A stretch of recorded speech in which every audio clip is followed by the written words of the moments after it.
Katika eneo hii kwa ajili ya neno lake Mwenyezi Mungu. Tukishukuru sana kwa wakaaji wa eneo hii ya Kavisi kwa kuzidi kutukaribisha katika hafla kuu ambayo ni ya ibada.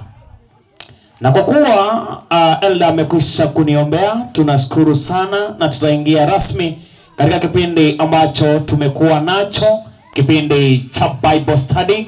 Nikiwaletea mimi naitwa Pastor Oscar, tukiwa hapa ndani ya Kitui Crusade ya Kavisi. Nashukuru. Jana tuliweza kuangalia mambo kadhaa ambao wanaokuwa wanatufuatilia. Ni kwamba jana niliweza kuongelea juu ya uumbaji. Tukaona ya kwamba mwanadamu alitoka mavumbini akaumbwa na Mwenyezi Mungu.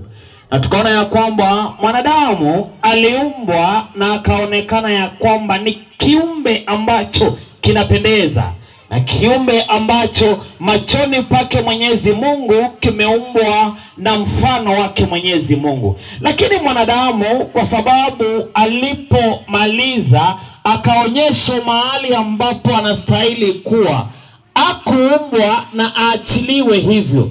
Bali alipoumbwa Mungu akamuonyesha mahali anastahili kuwa, na ndipo Mungu akamchukua na anampeleka shambani Edeni. Anapompeleka shambani Edeni, anaenda kumweka pale shambani Edeni, si kukaa tu, bali anampeleka anaenda kulima na kulinda shambani Edeni. Na tukaona ya kwamba akakaa pale na Mungu alikuwa anawatembelea. Na baada ya hapo ndipo mwalimu wa familia anatuonyesha ya kwamba familia ya kwanza ilianza katika shambani Edeni. Baada ya mwanaume kuumbwa, sasa mwanamke anaumbwa pia akitolewa mbavuni wake mwanaume. Na ndipo hivyo tukaona ya kwamba baada ya Mungu kuumba mwanadamu, tunaona ya kwamba hakika mwanadamu akakuja kuanguka katika dhambi. Alianguka katika dhambi aje? Alianguka katika dhambi baada ya Ibilisi mwenyewe anapokuja kwa ishara ya nyoka. Na anapokuja mwanamke anampa kusikia nyoka. Na anapokumpa kusikia nyoka, nyoka anamshawishi na anaanguka katika dhambi. Ndipo mwanadamu tukaona alivyoanguka katika kitabu cha Mwanzo 3:6, vile ambavyo aliweza kuanguka. Lakini matokeo ya mwanadamu yalikuwa yepi baada ya kuanguka katika dhambi? Mwalimu wangu, nipe katika kitabu cha Mwanzo 3:19, wakati ambapo wametenda dhambi. Kwa sababu ametenda dhambi mwanadamu baada ya kuangizwa na akaambiwa vizuri, nimekupa uweze kukaa katika shamba hii yote, kula miti yote, kula matunda, lakini usile mtunda ya mti ambao unajua mema na mabaya, usile.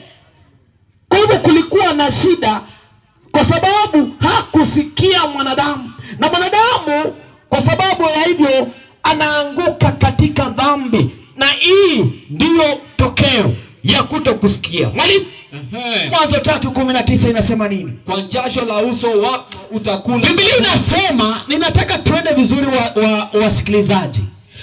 Enzi zizo before dhambi ingie, mwanadamu akuumbwa achoke. Hakuwa anachoka.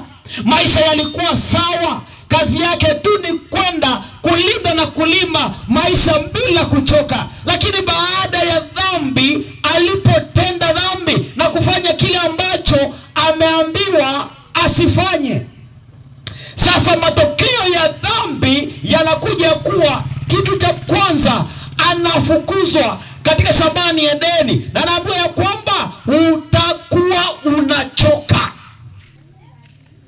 Utakuwa unakula chakula kwa jasho. Mwalimu? Yes. Inaendelea kusema nini? Hata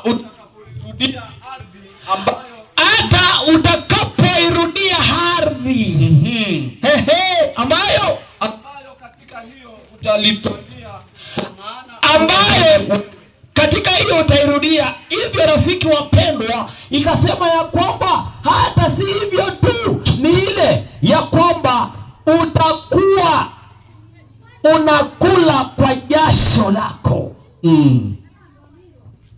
Kwa hiyo ni tokeo ya dhambi, tokeo ya baada ya dhambi, anaonyesha ya kwamba atakuwa anatenda hivyo. Na hivyo ndivyo aliweza kuanguka katika dhambi, rafiki wapendwa. Na walipoanguka katika dhambi, Mungu anaonea huruma wana wake. Na ndipo wakati wanadamu tunapoanguka katika dhambi, Yesu Kristo ndio maana anakufa msalabani. Lakini wapendwa, swali ni, wakati mwanadamu alipoanguka katika dhambi, kulikuwa na mpango gani? Mungu alikuwa atuache? Ni mpango gani? Tumeanguka katika dhambi, tutaokolewa vipi? Na ndipo tunaingia katika somo ya leo, mpango wa wokovu na kuja kwa Yesu Kristo. Bwana Yesu asifiwe. Amen. Wakati mwanadamu ameanguka katika dhambi, kuna kuokolewa. Wakati dhambi imeanguka, tumeanguka katika dhambi, Mungu akakaa na akaona lazima tuweze kuwa na mpango wa kuokolea, ya kuokoa mwanadamu. Na swali ni moja, ya kwamba mpango wa wokovu ni nini? Swali la kipekee. Kwani mpango wa wokovu ni nini? Katika kitabu cha Yohana 3:16. Yohana 3